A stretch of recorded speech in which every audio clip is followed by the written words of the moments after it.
G'day fellas and welcome to a casted game of Age of Empires 4. We are once again on the map Gorge. It is a favourite of mine. It's just an action-packed map, and not only will it be an action-packed map today, it will be an action-packed game because we've got two of the best players in the world facing off against each other. Ladies and gentlemen, in the north of the map, in the colour pink, playing as the English, it's Killjardy. And on the south side of the map, in the colour teal, playing as the Order of the Dragon, it's weak-minded player, aka Crackety here. Ladies and gentlemen, welcome to Gorge.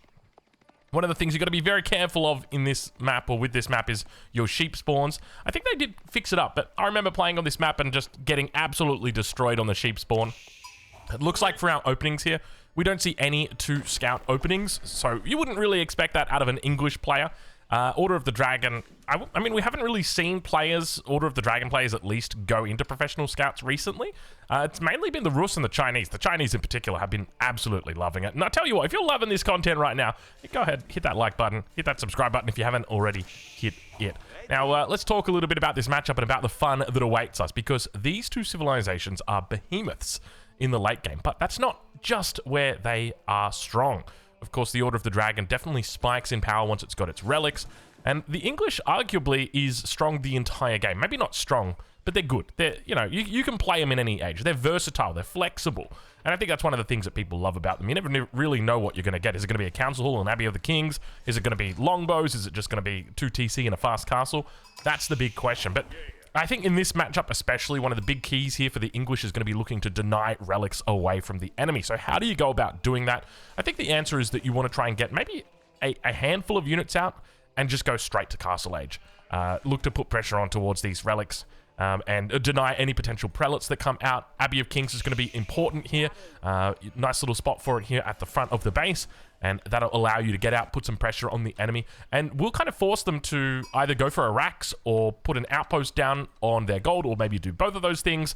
And it means that if they want to contest those relics, that they're not going to be able to do it naked. They're going to need some sort of defense there as well. But we do see the age up coming through for Crackety here. It is going to be the Minework Palace. He does actually have a pretty good spot for an Archon back here. Would be hitting the gold, would be hitting a lot of this wood line, which would allow him to farm transition over, and then subsequently would cover the town center. This would be really good if you wanted to go for a, I guess, more of a Castle Age focused game. Minework here, though, kind of lending itself towards potentially a Burgrave. So we'll have to wait and see exactly how Killjardy looks to respond to this. The alternative, of course, is that our Crackety here decides to play it out in the feudal age, but I don't think that's going to be the case. I suspect he's probably going to be a bit more of a castle orientated player today. But Abbey of Kings now, only the 3 vills on it, and a whole bunch of vills underneath that town center. The main focus here, we can see, it's just going to be on food and wood. Nobody moving over to gold. We might not even see a single unit out today. This could just be a straight Abbey of Kings fast castle that we are witnessing here, and I actually might think that is going to be the case here. So the idea is simple. With the Abbey of Kings comes the king. The king's going to put out pressure onto the map, and that's going to try and keep the enemy inside their base. And that should allow you, it means that you don't even need to put up your outpost over on your gold. And then ideally you'd want to go into the King's Palace. That's going to be the primary thing to look for here. We'll be going into the King's Palace. Realistically, have we got a deer pack back here? We don't have any deer packs back here. We do have a deer pack on the backside here, but I mean, where are these deer packs? Look at this. This is a terrible spot for a deer pack. I tell you what, this is one of the things for Age of Empires 4 that I really still wish that they just fixed. Like, okay, now with the English, it's a little bit different because he doesn't care that much about deer, but you guys see what I mean, right? Like, Crackety here, his deer pack is literally in the back of his base. So safe. You could wall this off if you wanted to. You probably wouldn't need to. Meanwhile, Killjardy's deer pack is literally in the middle of the map. Like, this is not equal. And I hate... There's a part of me that goes, okay, you know, it's one of those things where... Professional scouts, get out of here. We're seeing professional scouts. No, he didn't open with 2 scouts, but we are going to see professional scouts nonetheless. So, interestingly, though, I mean, it's just, it boggles my mind that, like, yeah, I don't know. It's so, how do I put it into words? I appreciate that it's like, you know, each map is like generated differently and you don't always have identical spawns, and, you know, here we've got a back gold, here we've got a side gold, here we've got a back stone, here we've got a front stone, and all these little different things, you know, do change how those games are played. But you know, this to me just feels like an absolute a huge difference. But anyway, look, the game moves on, the game moves forward, and I guess one of the things that it will do here is obviously favor Crackety here significantly, because it's going to mean that instead of having to run all the way to the back of the enemy base like you would if you wanted to steal away his deer, is that you're just going to have to run halfway to the middle of the map, and that's it. You take them out. But we do see the king coming out now. Scout moving out on the gold vein. Professional scout's about to come through. He's got one scout with a second, or with the two more in queue. Horseman's going to come out here as well, which will look to defend the Abbey. Of course, he knows about the Abbey. He's scouted it out. Professional scouts are through here. Let's have a look and see. Scout's not in position just yet. Going to be bringing back those couple of those sheep. And we do see the outpost coming up on the gold vein. Of course, Kiljardi going to be moving towards the north side at this stage of the game. One thing to note, though, is that he's almost got that age up clicked. You can see he needs about 30 gold before he's got enough in the bank. That horseman is moving towards the gold. It could be tight on the timing. I think he should be okay. The main issue that he's going to have... Yeah, oh, look at that timing. Look at that timing. Horseman coming in just seconds. That'll allow him to click up, because he'll just hand in and he'll run away. Or at least he should do that. All right, there we go. Might actually lose a Vil here. What do we got here? Not going to be the case, but he does have the gold to age up. All the Vils jumping in the town center looking to try and help out. And the king on the other side of the map comes up empty-handed as well. So both players empty-handed here, but interesting decision from our Order of the Dragon player to be moving into professional scouts, because this is going to delay his age up significantly, and it is going to be the King's Palace at the back of the base. So no real surprise here for me. I do like this focus. It's a bit more eco-focused. Now, one of the things to note is that for Crackety, he is going to be spotting this King's Palace out, and he's got an answer to that. That is the Palace of Swabia.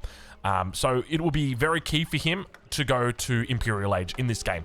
I think that staying in the Castle Age here as the Order of the Dragon is going to be a terrible decision, so hopefully he makes the right call here, makes the right call to go into Imperial Age, and I kind of like the direction that we are going here. The only thing that scares me is this, okay?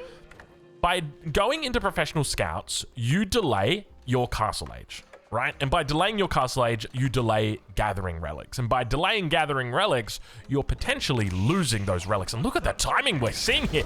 Oh, wow. This is a quick Castle Age from Kiljardi. 7 minutes and 10 seconds on a naked English fast castle.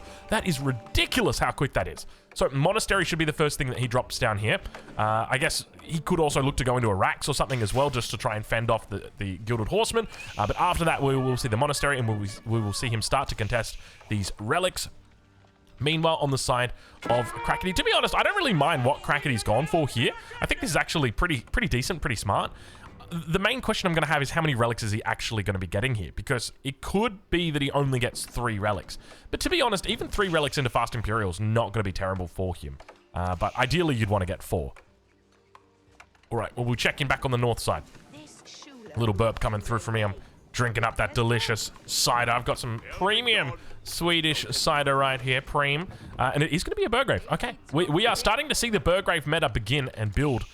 Interesting, really interesting decision here. So what does he look to play? I guess you could play men-at-arms, but if you do that, you're kind of playing into the English who love to go crossbows. But if you go spears, well, they just make the longbows. Maybe a combination of both, one of the two. But ideally, you just want to have that bad boy pumping non-stop. But very interesting decision to go into Burgrave rather than to go into Regnets, because now without the Regnets, that's going to mean a couple of things. Number one, is he going all in?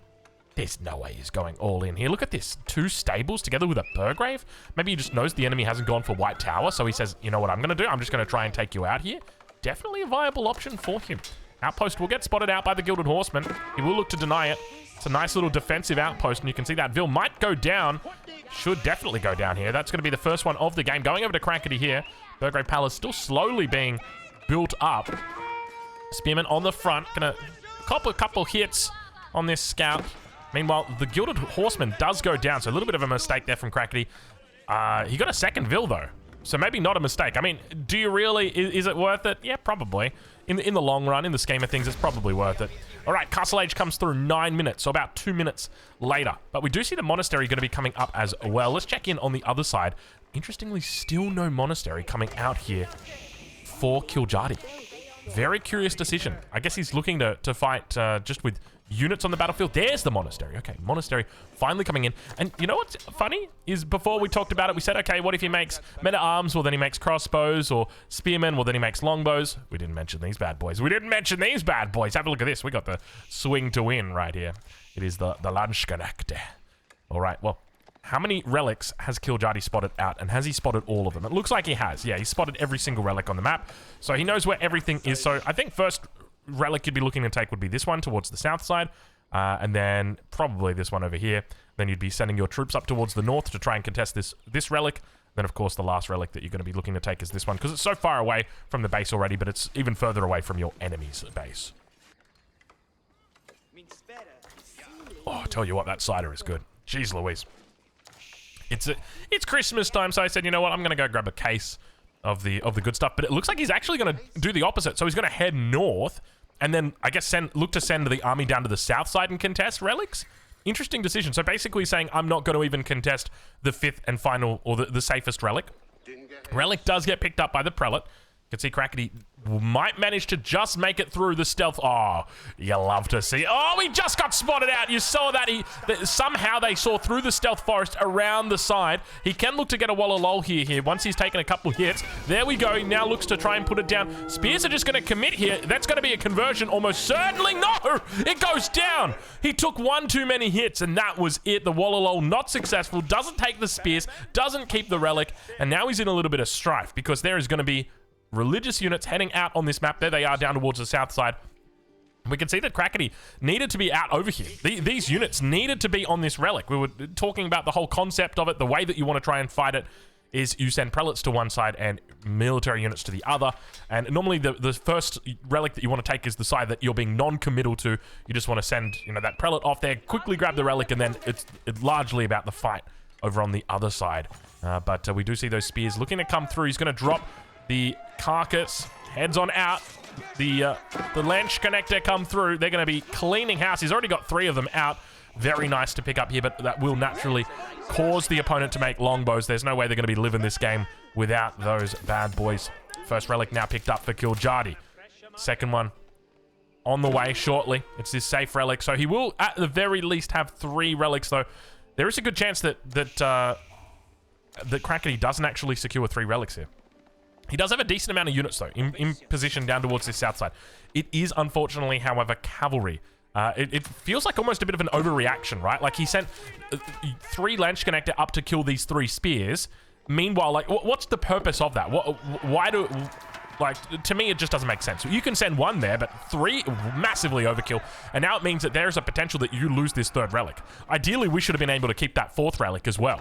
And now this is going to be very, very hard for him here, because keep in mind, every relic that he's behind, it's going to delay that Imperial age. It's going to reduce that amount of gold that he's got. But I guess, to be honest, he's not even Regnitz. He's just Monastery. It doesn't even matter that much. If he loses out on the relics, it's not a huge deal, because it's not doubled up. You know what? I take it back. We're fighting here over the relics, but it's not really a massive problem. If the Regnitz was in, then okay, for sure. But have a look at these numbers coming out from Crackety here. This is a crazy amount of units, and I love this combination. This is such a sick combination, right? What counters the Lanch Connect, right? There's literally only one unit that counters the Lanch Connect there, and that is the longbow. Everything else just dies to the Lanch Connect. And what counters the longbow? Horseman. So this is a very difficult to deal with combination this early on in the game. Ideally, you're going to be wanting to go into like Spearman longbow and then use your longbows to pick off the Lanch Connector, but it's going to be hard with them having all of this extra health. But have a look at this on the west side of the map. Swabia comes down 13 minutes and 37 seconds. That is an elite time to be putting down your Swabia. All right, so at this stage of the game, there's a 21 villager difference between them. Both players with 2 relics currently. 3rd relic about to be picked up for Crackety. And he's done well. He's done very well to gather the resources for Imperial Age. He's done well to put as much pressure as he has on the map. And we see him now coming in underneath the English town centers, looking to try and pick off these vills, and we'll be able to find them doing a lot of damage. +2 ranged armor's already through here, so it means he's going to be taking very minimal damage. Of course, the Gilded Horsemen do a lot of base damage as well, so he's going to be able to pick up 7 worker kills so far throughout this game. Want to be running away from this army. We do see him making his way towards the top side, could head over towards the Gold Vein, but there are units there as well. More longbows coming through. Palace of Swabia over on that west side of the map now coming up, and we hear the sacred sites are being slowly converted over to the Order of the Dragon. And so far, you just gotta watch and admire the way that Crackety's playing this. Of course, he hasn't picked up all of the relics. He hasn't taken 4 of the relics. It's only been 3. But remember, he's only playing Monastery. He's not playing any Regnitz type of gameplay where the emphasis is truly on picking up all those relics and making sure you've got them. Palace of Swabia now comes online. Now, this is very key in his strategy because that Swabia is going to allow this King's Palace, or it's going to neutralize this King's Palace, essentially. He's saying, okay, you got a little bit of a head start on me, buddy, but I am going to be catching up to you. But now we can kind of see Kiljadi looking to put the pedal to the metal. Have a look at this. 7 crossbows, 2 spears in queue. That means he's getting serious. And have a look at this. 4 archery rangers coming down for him. I think he could look to go all in Castle Age here, which is definitely something that the English are quite strong at. Keep in mind, once they do get to Imperial, there's a lot of big upgrades once they get there. Most notably, their enclosures technology for their farms is a very powerful technology, but it's also something to note that they're quite competent in the Castle Age once they've got all their upgrades. So, you know, once you've got your +2s, once you've got all of your veterancy, you can definitely look to do a lot of damage, even with just this combo right here, and adding in a couple of crossbows as well is always going to help. But now, on the defense, I mean, all Crackety really needs to do here is just keep making villages out of his Palace of Swabia. That's pretty much it. And then just keep making units. And he ideally should win this game, as long as he takes good trades. That's pretty much it. He's in a comfortable position. We see the upgrade starting to come through. Elite Lange Connector coming through. +2 ranged armor, of course. We already saw that. But double battering rams on the way for Kiljadi. Now, does Crackety here spot this? He does indeed see this. So he could look to try and interrupt this, but you'd be interrupting it ahead of when you're ready. You know, ideally what we want to be doing is waiting until we're ready to win a fight, rather than sort of going in the middle of it. And look, I think he's got decent numbers. I'd like to see a few more horsemen in this mix before he goes in, because the Lange Connector will get focused down.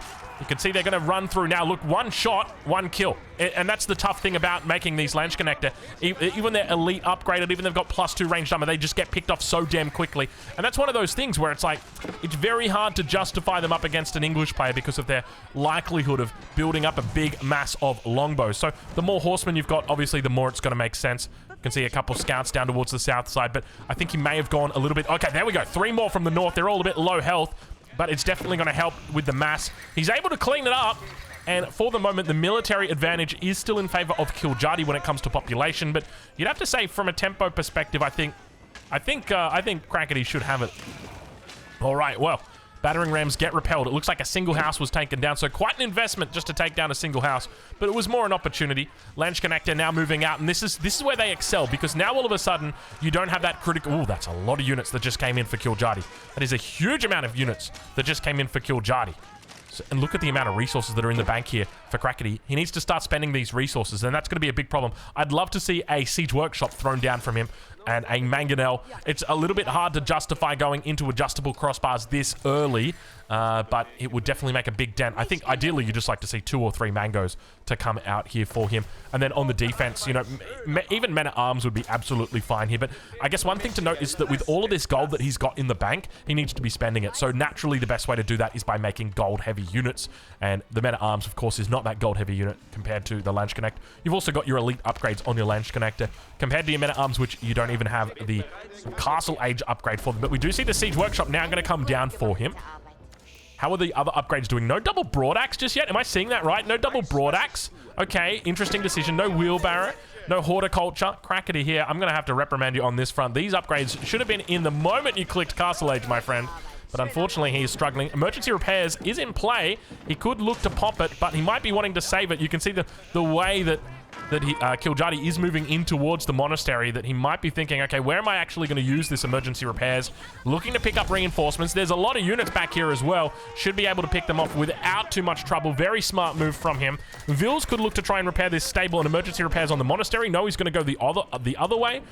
But you can see immediately after the emergency repairs comes out, the battering ram moves on. Reinforcements are getting picked up. Crackety here doing the right thing, cutting that flow. But now you can see, because he used the emergency repairs over here instead of on the monastery will go down, and he loses those 3 relics that are all going to be Tithe-Barn relics. So I would argue a mistake, because he could have just pulled Vils to repair this stable instead. But now the Mangonel, there's nothing really here to defend it at the moment. A couple Lange Connector, they've gone in the wrong direction. The Mangonel needs to be repaired. You need to pop Vils to repair that Mango. Mango now going to turn, face, and fight towards that position. Meanwhile, towards the middle of the map, the horsemen have not come back in time. Battering rams working their magic. Second Mangonel now going to be coming out. out firing upon the back line, able to take out 1 or 2 units. Men-at-arms coming forward, nothing here to defend, no prelates to pick up relics to go for potential conversions, more horsemen on the way back. He wants to try and keep these Mangos alive though. That's going to be the key thing here. You can lose Vils. You don't care if you lose Vils. You got Swabia, brother. You just get these Vils out here, get them fighting, get them doing all the things they need to be doing, and Crackety here with a pretty nice cleanup,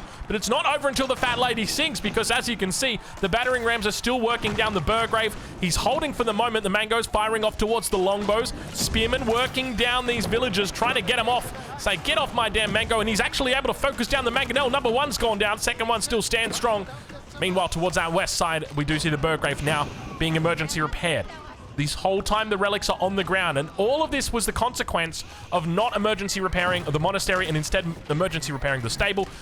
In my mind, he should have 100% just pulled Vils to repair the stable and then emergency repaired the monastery. But then the consequent, I guess, the alternative is that those longbows then just start killing the Vils, and then you lose the stable. And then if you lose the stable, then maybe you can't defend yourself.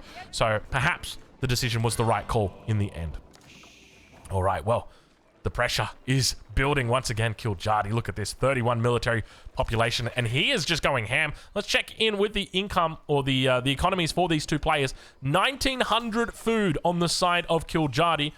Add that up, we've got 3,000, 3,100. We'll call it 3,200 there for Kiljardi. Meanwhile, on the side of our Order of the Dragon player, you've got 700, 1,600, 2,400. So a big difference between these two. Now, granted, a lot of these Vils have been idle, repairing, replacing, and slowly building up. And we do see the farm transition is now starting to come through as well for Crackety. So it'll take some time. But I guess one thing to note is those level or those tier 1 econ upgrades are only just coming through now. So he needs to be very, very careful about this position, and you can see that Kiljardi's really just putting on the pain, putting on the hurt here. All 3 relics now going to get picked up and secured. Ideally, I'd love to see him even bring that over to potentially defend this Mango. You can see more and more units being funneled towards the front. Lance Connector still swinging. This is where Men-at-Arms are going to be really starting to synergize well with these Mangos, though, because the Men-at-Arms don't really die.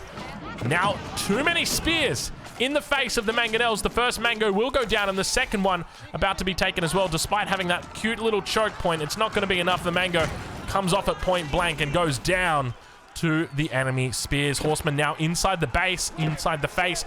And one of the key things that are missing right here for Crackety, outpost with cannon emplacement. Can you imagine the value that he would have gotten from an outpost with a cannon emplacement right here?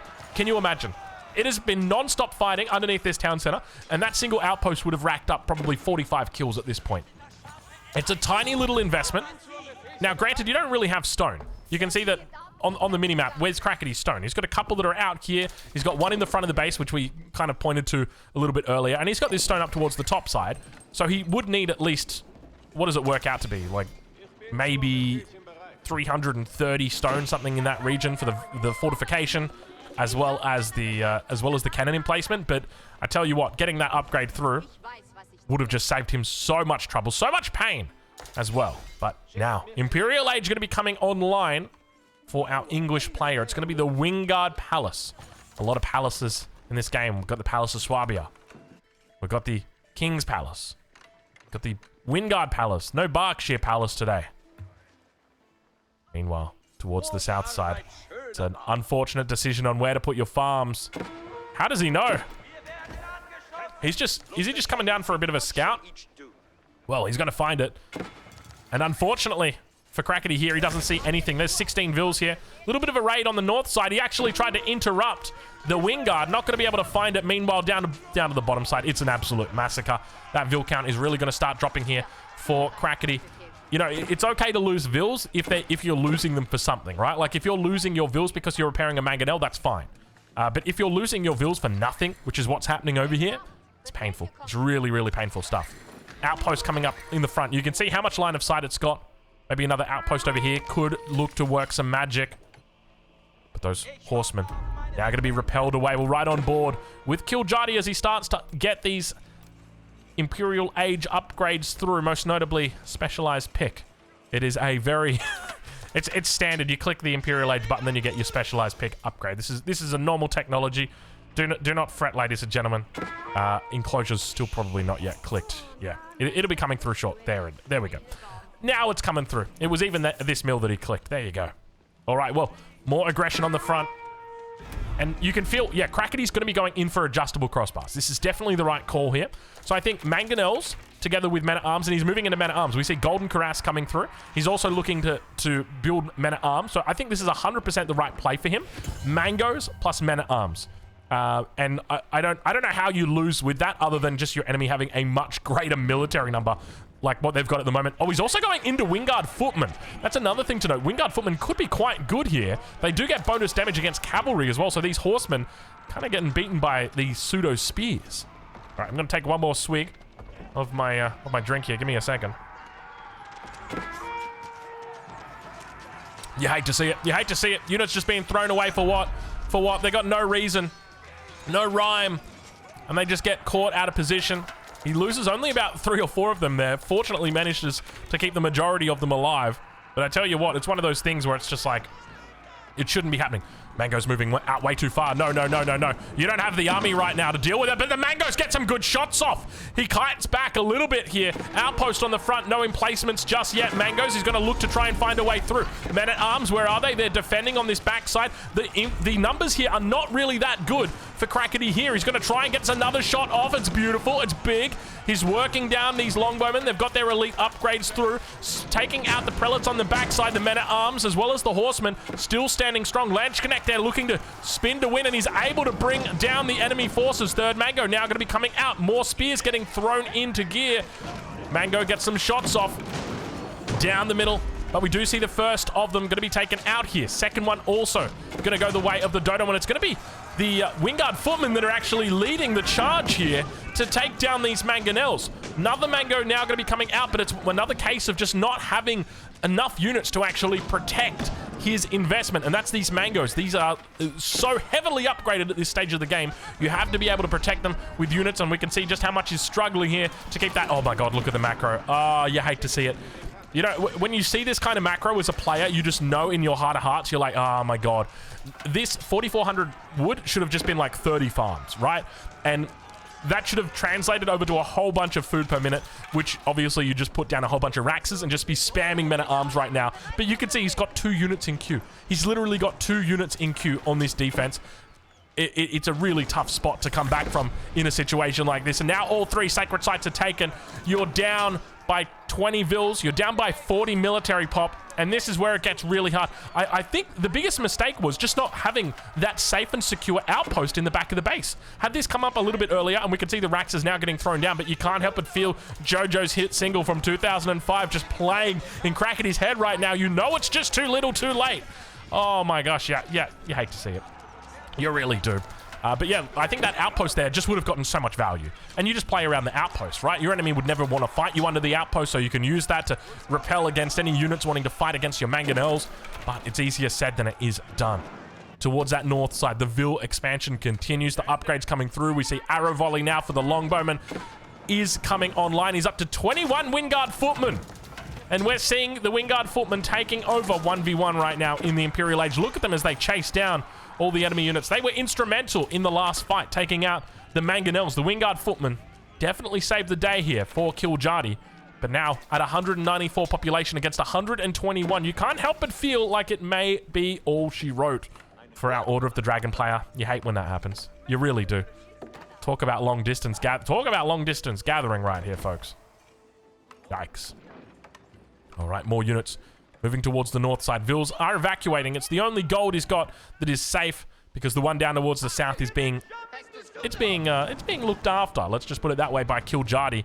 And it always makes it hard when you've got access to no gold like this. Meanwhile, very sneaky, cheeky moves coming in for Crackety here. Kiljardi does know about this gold. And now cleaning up this gold. Only 904 left on it. Look at this. He knows, though. He knows something is up. He says, I know you're getting gold from somewhere, and I know that you're not trading, so it's gotta be here.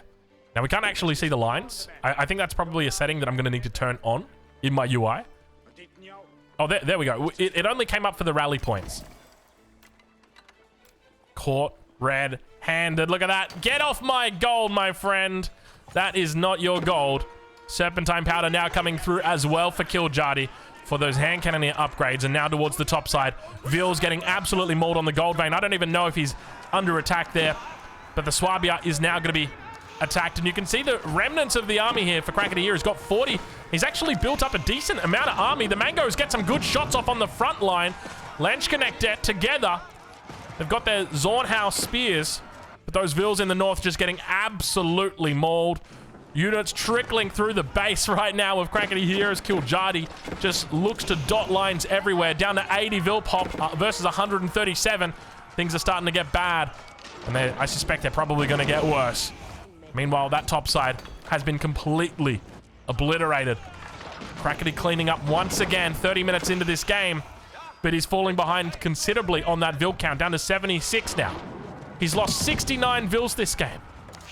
It's a nice amount, nice round amount of villagers to have lost, but unfortunately, it's a huge detriment to the economy of him. We'll check back in on the side of Kiljardi. There's a couple monks do get caught. More and more infantry now coming out as well for our English player. Look at this rally. He's at max population once again. Couple of bombards in queue. Still no siege. Mango's on the backside. He's going to try and do a little bit of a run around here. See if he can get on top of those Mangos. He's not even focusing them down at the moment. The front line is holding for the moment, and the Mango's getting off some decent shots, but the reinforcements continue to come through. Where is the rest of the army here for Crackety? And now we see that third Mangonel joining in. He's holding once again.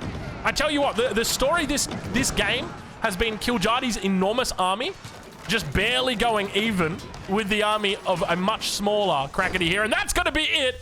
Crackety here tapping out and Kiljardi being victorious. Ladies and gentlemen, it was an uphill battle this entire game. He was never able to get on top, and in the end, the hammer fist from Kiljardi come out successful. Ladies and gentlemen, I'll leave a link in the description of where you can watch both of these players live over on Twitch.